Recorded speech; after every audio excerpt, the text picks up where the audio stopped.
से निकला हुआ नारा है, मेरे खून से निकला नारा है, मेरा धर्म भारत माँ मेरी जात। क्या बात है, बहुत बढ़िया। तेरा वैभव अमर रहे माँ हम बिन चार नहीं ना रहे, वाह। कभी सुभाष चंद्र बोस की पार्टियां आएंगी चली जाएंगी, आता जाता रहेगा। राष्ट्र हमारी पार्टी है, राष्ट्र हमारी जान है। राष्ट्र अगर मजबूत है, भारत माता मजबूत है, उस भारत की तरफ कोई आंख उठा के देख नहीं सकता। भारत मजबूत नहीं था तो रघुनाथ मंदिर पे हमला हुआ, भारत मजबूत नहीं था तो अक्षरधाम पे हमला हुआ, भारत मजबूत नहीं था राम जन्मभूमि पे हमला हुआ, भारत मजबूत नहीं था तो ब्लू स्टार ऑपरेशन हरमंदिर साहब में हुआ। हमारी गंदी राजनीति ने हमें कहां से कहां तक पहुंचा दिया। हमारे मंदिर ही सुरक्षित नहीं, हमारे गुरुद्वारे सुरक्षित नहीं, हमारे जो भी स्थान है धर्म की सुरक्षित नहीं। इसका मतलब भारत कहीं का जो आपने बांग्लादेश के अंदर देखा, आप पाकिस्तान में देखते हैं किस तरह से हिंदू और सिखों का धर्म परिवर्तन होता है, किस तरह गुरुद्वारा साहब पे हमला होते हैं, ननकाना साहब का अपमान किया जाता है और गोलियां चलाई जाती हैं, कई सौ लोगों का धर्म परिवर्तन हो जाता है।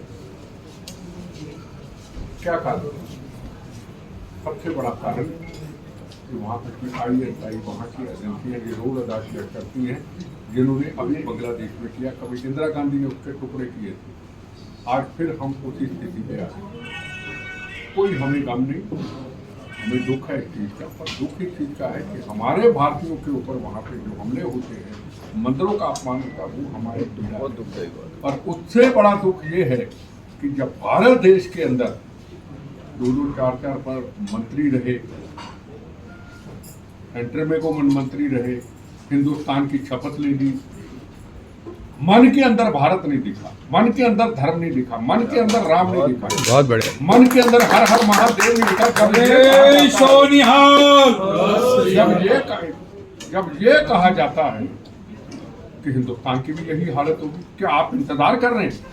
क्या आप खुश हो रहे हैं कि बांग्लादेश के अंदर शेख हसीना को उठा के जो टेररिस्टों की सपोर्टर है, जो पाकिस्तान की सपोर्टर है, जो आतंकवादियों की सपोर्टर है, उनको कुर्सी पे बैठाया जा रहा है, तो हमको खुशी हो रही है? आप यही खुशी चाहते हैं हिंदुस्तान के अंदर कि हम जल्दी कुर्सी सत्ता को हथिया लें और ये निकल के साइड में हो जाए? यार कौन मोदी, कौन कोई, कौन सोनिया गांधी? राष्ट्र अभी राष्ट्र के लिए जिस व्यक्ति ने काम किया, मेरा बीजेपी से तलक नहीं, मैं पुराना कांग्रेस हूँ, पर मेरे लिए प्रथम राष्ट्र है। क्या मैं नवाज शरीफ के भाई की तारीफ करूंगा? क्या मैं बेनजीर भुट्टो के बेटे की तारीफ करूंगा? मैं अपने हिंदुस्तान के जिस व्यक्ति ने राष्ट्र के लिए किया, मैं उसकी तारीफ करूंगा ना। अगर इतनी स्कीम बनती है पूरे देश के अंदर, वो हिंदू के पास भी जाती है, मुसलमान के पास भी जाती है, ईसाई के पास भी जाती है, गरीब के पास भी जाती है, सिख के पास भी जाती है, पॉलिसी तो सबके लिए बनती है। सवाल सबसे बड़ा देखने का है कि आवाज उठे इस उज्जैन की धरती से, महाकाल की धरती से, जहां दुनिया नमस्तक होती है, कि हम दिल्ली कूच कर देंगे, हम PM हाउस में घुस जाएंगे, तुम्हारी ऐसी की चाची घुस जाएंगे, कमाल की बात है, घुस जाएंगे। यार ये धर्मशाला है कोई क्या? आपको कुर्सी सत्ता की भूख है, आप करो। आपने गंदी राजनीति करनी है असेंबलियों में, पार्लियामेंट में, करो, और ये बर्दाश्त नहीं किसी सूरत में किया हो सकता। कोई ये कहे, नरेंद्र मोदी जी हो या कोई और हो, कि हम PM हाउस में घुसेंगे, हम राष्ट्रपति भवन में घुसेंगे नहीं। कुर्सी सत्ता चली गई, अब जल्दी हथियाना चाहती है। भारत के चाहे टुकड़े हो जाए, भारत में चाहे आतंकवाद आ जाए, भारत के अंदर जम्मू कश्मीर के अंदर दोबारा 10 साल का समाप्त किया हुआ आतंकवाद, समाप्त की हुई कैंसर की बीमारी 75 साल की, उसको समाप्त किया जाए, राम जन्मभूमि का निर्माण हो जाए। तकलीफ आपको उस चीज की है, पहले क्यों नहीं हुआ राम जन्मभूमि का निर्माण? जी पूछना चाहता हूँ। बोलते तो है जय श्री राम, पहले क्यों नहीं हुआ राम जन्मभूमि का निर्माण? पहले क्यों नहीं इधर महाकाल के अंदर मैं आता रहा, पहले क्यों नहीं ये कॉरिडोर बना, पहले क्यों नहीं ये सब कुछ हुआ? मेरा सवाल है उनसे।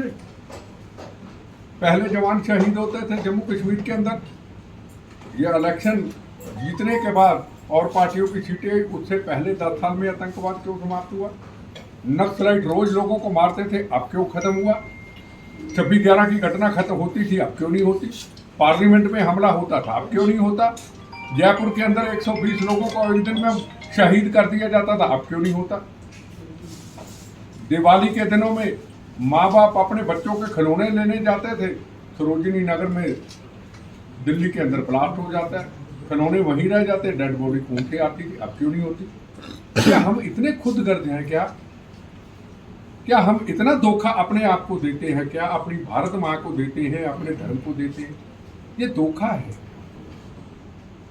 ये कोई प्यार नहीं है देश से, राम से प्यार नहीं, राम देश धर्म, इससे बड़ी कोई चीज नहीं। हम बहुत छोटे हैं, हम मिट्टी में रोते फिरते, इस भारत की मिट्टी में रोते फिरते इंसान है। बस हमारे अंदर राजनीति ऐसे नहीं चलता देश। ये जो स्टेटमेंट दिया गया है, किसी ने भी दिया, मैं उसको ये कहूँगा, तुमने देश के साथ धोखा किया है, तुमने देश के साथ खिलवाड़ किया है, तुमने देश के लोगों को भड़काने की कोशिश की है, तुम देश के लोगों को दंगे कराने की कोशिश की है, तुमने देश के लोगों को एक नया रास्ता देने की कोशिश की है। कभी भी ऐसा हमदर्द बढ़े, एकदम सड़कों पे निकल जाओ और काट पाट शुरू कर दो और दिल्ली चले जाओ। ये एक आइडिया दिया गया है, एक ने दिया, दूसरे ने दिया, तीसरे ने दिया, चौथे ने दिया, तो फिर देश तो पिछले 10 साल के अंदर काम हुआ है, करके दिखाया है। हाँ, राजनीतिक लड़ाइयाँ होती, अपनी लड़ाई झगड़े दुश्मनी होती, वो रखो, वो चलती रहेंगी, पर जहाँ राष्ट्र का सवाल आ जाए, क्या इंदिरा गांधी को अटल बिहारी वाजपेयी जी ने दुर्गा नहीं कहा था? पार्लियामेंट में कहा था ना, दुर्गा जी आपने अच्छा काम किया भाई, आपने राष्ट्र के लिए काम किया भाई, आपने पाकिस्तान के 2 टुकड़े कराए भाई, नहीं कहा था क्या?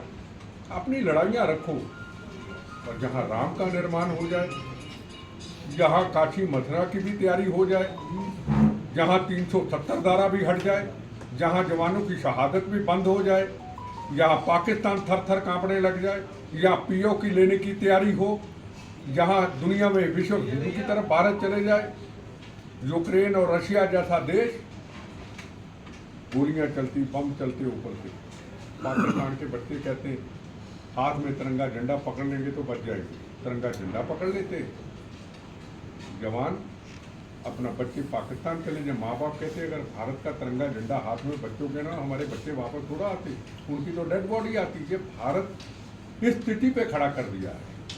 हम छोटी बातों में पड़ गए, हम तो पीएम हाउस घुस जाएंगे, अरे पीएम हाउस घुसने से पहले मेरे से हिसाब चुका लेना, मैं तेरा यहाँ आके हिसाब कर दूंगा। और कोई भी हो, आ जाओ, बस है, लड़ाई झगड़ा नहीं है, पूरा ज्ञान इकट्ठा कर दो, पूरा ज्ञान इकट्ठा करो, हर पार्टी सब आ जाए और मुझे अकेला छोड़ दो, 1 to 1 बहस करके आधा घंटा तुम्हें, 2 घंटे तुम्हें, आधा घंटा मुझे दे दो, मैं तुम्हें बता दूंगा कि तुमने कितना गलत और खतरनाक और देश में दंगे कराने वाला और देश को भड़काने वाला और देश को तोड़ने वाला और देश के विकास को रोकने वाला तुमने बयान दिया। मैं तुम्हें बता दूँ, मेरा कांग्रेस बीजेपी से तल्लुक नहीं, ये तो बयान किसी आतंकवादी की हिम्मत नहीं है ऐसा बयान दे दे मैं आतंकवाद से लड़ता हूँ।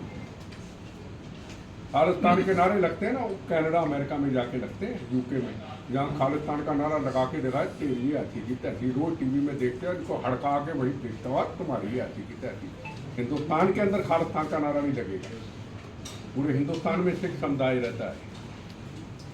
गुरुद्वारा साहब को 10 लोगों की कमाई से संभालते हैं, वो भी सरदार हैं, पर आपकी गलतियों से उनकी जिंदगियों को हम खतरे में नहीं डाल सकते। हिंदुस्तान एक है, पूरे हिंदुस्तान हमारे गुरु साहिबानों का है, और ये नारा लगाना कि दिल्ली में घुस जाएंगे, ये आतंकवाद से खतरनाक नारा है, ये देश को भड़काने वाला नारा है। सरकारों को, स्टेट गवर्नमेंट हो, सेंट्रल गवर्नमेंट हो, इसके ऊपर सोचना चाहिए। कल को इसके पीछे चलते चलते 10 लोग और ऐसे नारे लगाएंगे तो आप देश को बचा नहीं पाओगे। ये एटम बम एक तरह का फेंका है, फाइनेट बम फेंका है जिस आदमी ने ये गलत काम किया है, क्योंकि मैं आतंकवाद के खिलाफ लड़ता हूँ। हम कोई भी बोलते हैं, कोई भी बयान देते हैं, 100 बार सोच के बयान देते हैं। हाँ, हम गर्म बोलते हैं, जहाँ आतंकवाद का सवाल है, राष्ट्र का हम गर्म बोलते हैं, हम अपने से बाहर हो जाते हैं, हमारे देश के ऊपर को गलत आफत आती है। आज भी अगर गुस्से में हूँ तो गुस्से में इसलिए हूँ कि ये बयान मेरे से बर्दाश्त नहीं होता, मैं रात को सो नहीं पाया। तो नरेंद्र मोदी जी के खिलाफ पर्सनल बोल देते, तो मध्य प्रदेश के सीएम के खिलाफ गलत बोल देते, कोई दिक्कत नहीं। भारत माँ को तोड़ने की बात करें, भारत माँ को आग लगाने की बात करें, भारत माँ के अंदर दंगे फैलाने की तुम बात कर रहे हो। जरा सोच के देखो, तुम इतनी देर मंत्री रहे, तू रहे कैसे, तुम कैसे मंत्री बने, तुम कैसे लोगों ने तुमको जिता के भेजा, कैसे तुमको लोगों ने इस कुर्सी पे बैठा दिया।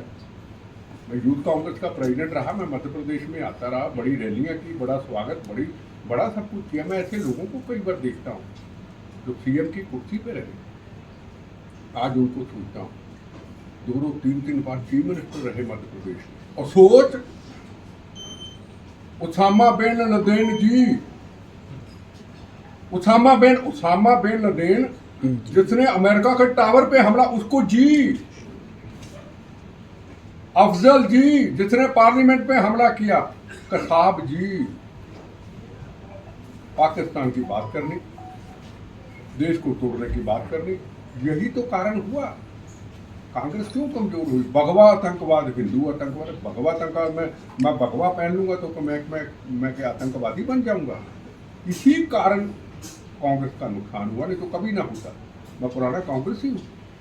आज फिर हम उस रास्ते पे चल पड़े, पार्लियामेंट में बयान दे देते हैं अमृतपाल को छोड़ दिया जाए। वो अमृतपाल जो खालिस्तान के नारे लगाता है, जो गुरु ग्रंथ साहब को सिर पे उठा करके, पवित्र हमारा गुरु एक 751 के अपने दोस्त को छुड़ाने के लिए पुलिस स्टेशन चले जाता है। गुरु ग्रंथ साहब हमारे सिर पे है, अब पुलिस आएगी नहीं, पुलिस आएगी कुछ करेगी तो पुलिस फंसेगी, दंगे फसाद होंगे, उसको पकड़ के असम जेल में बंद कर दिया जाता है। पन्नू रोज धमकी देता है, मैं आज इसको मार दूंगा, उसको मार दूंगा, मैं इसको कर दूंगा। वो पन्नू का एजेंट, उसको पार्लियामेंट में हमारे लीडर आवाज देते हैं कि इसको छोड़ दिया जाए। कमाल, ये देश है, ये राष्ट्र है, हमें सीरियस होना पड़ेगा। टाइम कम है, फिर कभी मिलेंगे। धन्यवाद। अपने देश की रक्षा, अपने देश की सुरक्षा हमारा पहला कर्तव्य। न कांग्रेस, न बीजेपी, न सीपीएम, न सीपीआई, न आम पार्टी, प्रथम राष्ट्र पूरा व्यवस्था में रहना हम देश चाह रहे हैं। भारत माता की।